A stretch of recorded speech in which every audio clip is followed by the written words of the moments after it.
Hey guys, welcome back to Tech Talk. I'm your host, Baya, and today we're going to be reviewing the new 2018 iPad. No, this isn't the iPad Pro, this is just your straight iPad. Now, you might be saying, this 9.7-inch iPad looks a lot similar to last year's model. And as far as looks are concerned, you would be right. But let's just take a closer look. Got your volume buttons there. Has a very nice blasted finish. Even the edges, the chamfered edges, are blasted. They're not shiny, which I really like. And then your full black face, and as you can see there's the gap between the glass and the digitizer. But because of the black model, it doesn't really show too much, which is nice. In fact, I almost don't even notice the gap most of the time. And when you have a fully laminated display on a white background, you still notice a slight gap.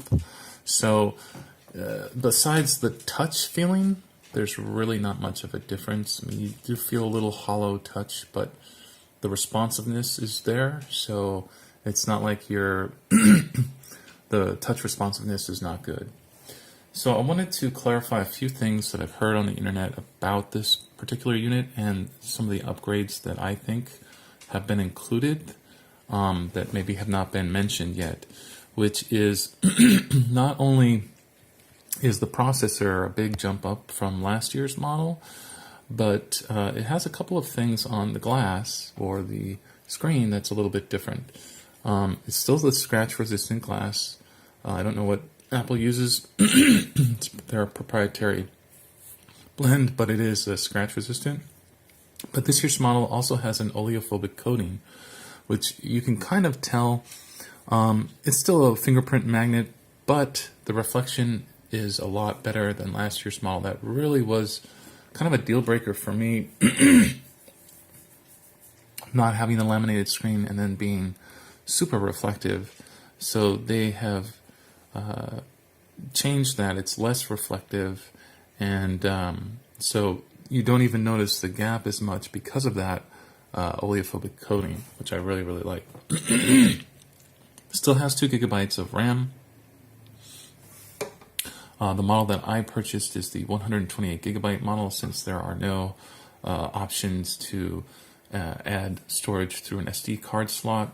It does have stereo speakers. The stereo speakers are on the bottom near the fingerprint reader home button, and they don't get that loud. I think they might even be a little less loud than last year's model, which is rather disappointing. They're okay. I mean, they do the job, but they're not like iPads that I've heard in the past where, you know, they're quite loud even if they're not super bassy. The battery life on this is 10 hours. I would say that's probably right on the money. It might be a little bit more or less depending on your use. The other thing is just in use, like I had the previous generation iPad, and then I had the 10.5 iPad Pro. I sold both. One, the original iPad, I just thought was a little too sluggish. So I'm booting this up right now, and you can see how long it takes for it to boot up while I'm speaking. So I felt it was too sluggish and a little pricey for what it was. And the newer model, or the 10.5 version, was beautiful. It was really good performance, really nice unit.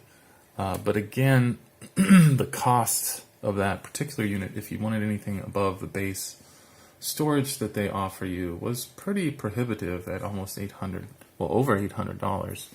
So this unit is about half the price of the comparable middle spec 10.5 model, which I think the differences between the two, obviously you can tell a difference. The Pro model is snappier, has a larger screen, better speakers, much louder. Speakers are really nice on that particular model. but and the screen is better. It's fully laminated. But it's not a huge better. I mean, it's not like it's an AMOLED screen. It's not like it's a much higher resolution. So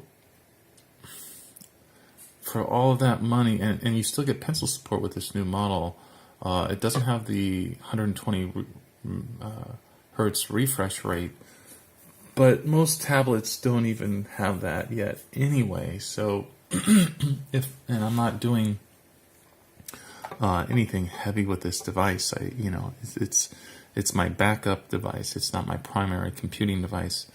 So I couldn't justify the expense of the more expensive iPad. It just, I like the speed, but the cost was just ridiculous.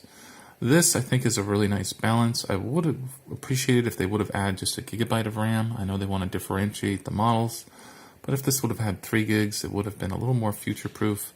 Of course, that's not really in line with Apple's sales model. They like to sell new products all the time and kind of let their underpowered models get slow to the point where you really want to upgrade. That being said, I do think that this model will give you at least a couple years of life out of it, whereas the last year's model, I was already unhappy with the performance with it. So that's a big difference. The A10 chip is a lot faster. It isn't quite as good as the Bionic chip or the, I believe the 10X, because it's a quad core, but it's not a full quad core. It only shifts between dual cores, so it'll shift between a performance cluster and a power saving cluster depending on what you're doing. So it really only sees the CPU as a dual core, which is rather unfortunate. They could have changed that and made it, like a fully quad core processor using all 4 cores. That being said, if you look at the benchmarks, it pretty much blows out most of the Android tablets that compete with this. The 3S10 scores like a 70,000 on Antutu, and this is like 150. I haven't tested it recently, but it's a lot more capable chip. You get less RAM, but iOS is a little bit better with RAM management than Android anyway.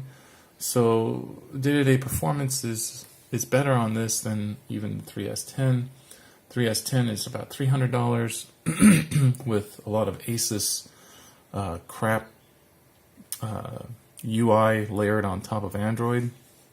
Some people may find that stuff good, but personally I really don't like added UI layers to the OS. It slows everything down. And you have a lot of dual apps that you just don't need. The other nice thing about the updated version of iOS 11.3 is that you can uninstall any of the pre-installed apps that you don't like. You can't even do that on any Google device. You have the Google apps, you live with them, you can disable them at best, and sometimes you can't even do that. With this, I can uninstall pretty much any app I want to.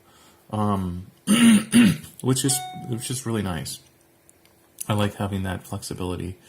And the performance, like I said, is just really good. Safari works really good. Of course, you get the best apps available. The camera is decent. It's a tablet camera, but it's better than most, I would say. And again, just the performance, the apps, you can watch movies for videos. The screen is excellent. The sound is probably my only issue, but again, it gets the job done. It's just not as rich as I would have liked. I would have just rather had one speaker on either side of the device instead of 2 at the bottom. That's just my personal opinion. But if you're in the market for a tablet, I'm a big Android fan. I had the Master T10 from T-Class, which is basically a clone of the 3S10 with a bigger battery. But the Chinese software on that was really poor. It wasn't very compatible with the U.S. market. It has some glitches, and the screen on it, although it was a high resolution screen, the quality just was not there.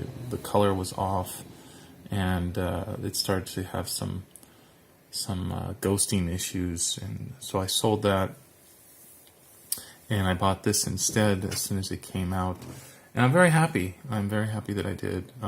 It was about double the cost, especially for the higher gigabyte storage option.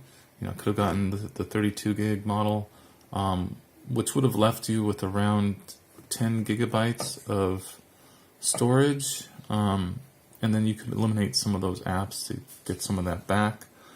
But it doesn't give you a lot, so that's why I went with the higher cost model. And I don't have any regrets doing so.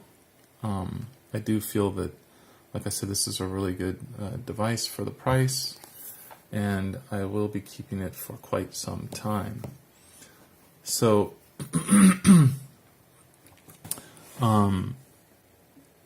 if you have a 2017 iPad, I don't think I would recommend buying this, simply because you're probably not going to notice much of a difference beside the oleophobic coating on the screen and the zippier processor, but it's an incremental upgrade. It's definitely a big difference to me, but I don't know if that would be enough for me to replace it. If you could sell your older iPad and then you're only paying like $100 roughly to get the new one, then I'd say go for it. I think you'd be happy with it. But if you'd rather save your money and wait for next year's model, that might be a better option for you, because next year's model will probably have more RAM and they'll probably have a better processor if they keep releasing a new model every year like they seem to be doing now.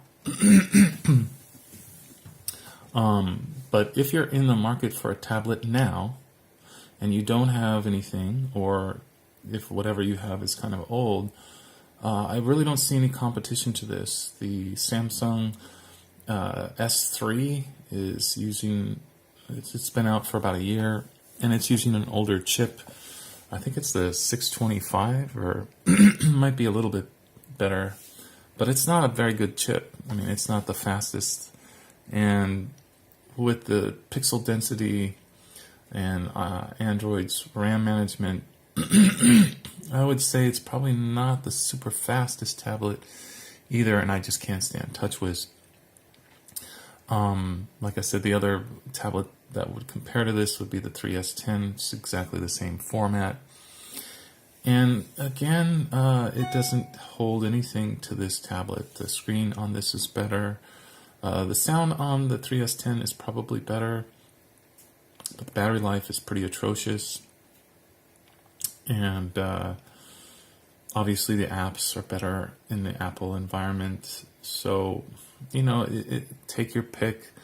The price is pretty close. Again, that processor, that model is about a year old now as well, and there'll probably be new Android tablets coming out. I believe the Huawei MediaPad M5, which I was considering waiting to buy that, is roughly about the same price. And if you got the upgraded model, which I'm sure they'll have two models for sale, then it'd probably be even closer to this particular unit that I'm reviewing. And you probably get a better screen and better speakers with the Huawei. I'm going to say that right away. But the processor isn't necessarily any faster. The 960 Kirin that they put in there is an octa-core with 4 A73s. You'd think that thing would just smoke this basically dual-core processor from Apple, but it doesn't. And in terms of graphics, the hexacore graphics processor in the Apple chip is better than the old PowerVR that they're using in 3S10. It's pretty ancient tech. And when I played Asphalt 8 on this iPad, the textures on the gaming, I've seen things I've seen the detail in the game that I never saw before on any other device. So that was impressive to me. The game ran really well, even with just 2 gigabytes of RAM. So it's an impressive device, and with that 2 gigabytes of RAM, you get that great battery life. You know, I don't like iOS that much. I'm not a big fan of the way the app drawer is set up. However, you know, you live with certain things. I do. It's like a mixed bag. There's some things I like better about it, some things I don't. The camera is pretty decent. You know, even just looking right at the down here, you can see the detail of just that. It's not a bad camera. Obviously, if you start to zoom, you get some more noise and stuff like that. But it's really not bad. And if you look at the other one, there you go. There is a little bit of noise, as you can see. It probably depends on the lighting. So, but it's a tablet. No one cares about cameras on a tablet anyway. So if you're looking for a entertainment tablet that can actually do maybe a little more than just that, this is a great fit. The 32 gigabyte model is obviously the most affordable, makes the most sense to buy. Just limiting your storage a little bit, and if that's a concern to you, you may want to opt for the more expensive unit. At under $500, I don't think there's any other tablet that comes close, to be quite honest with you. And the fingerprint reader works really well. I'll just show that to you. Let's just try that one more time. Of course. So it just it works very well. So just like that. You know, there is a slight delay, but it's better than the T-Class, which had a fingerprint reader as well, and that was pretty poor. There aren't many options as far as using the fingerprint reader, the home button. Like Android devices will let you swipe or to return home and things like that. You just press the home button, but then if you double click, you can manage all of your applications that are running at the same time, which is pretty cool. So again, Apple has really done an excellent job with this device. Highly recommend it to everybody out there. I've used it for about a day now, and I'm quite happy with it. The brightness on the pad gets really bright. I have this on a pretty low setting right now, but we can get this closer to full, and you can see that's pretty bright. It's really nice. So that's my review. If you have any questions about the new Apple iPad 2018 model 6th gen, let me know, and I'll be happy to answer whatever comes your way. I haven't tried this with the Apple Pencil. I think Apple needs to really lower the cost of the Pencil or put a new version for the regular iPad, because $100 is a little cost prohibitive. I think about half that price, and they get a much higher adoption rate, because for most people it's an add-on, it's not a necessity, especially if you're buying this particular device. And if you're targeting education consumers, again, it's cost prohibitive, and $50, I mean, kids are going to break them, they're going to lose them. They need to really rethink that strategy a little bit. But overall, I can't say enough good things about the new iPad. It's excellent. Thank you so much for watching, guys. Until next time, this has been Tech Talk with Abaya. I will be purchasing a new cell phone sometime soon and selling the Mi A1 that is recording right now. And when I do that, I'll put up another review. Okay, until next time. Thanks, guys.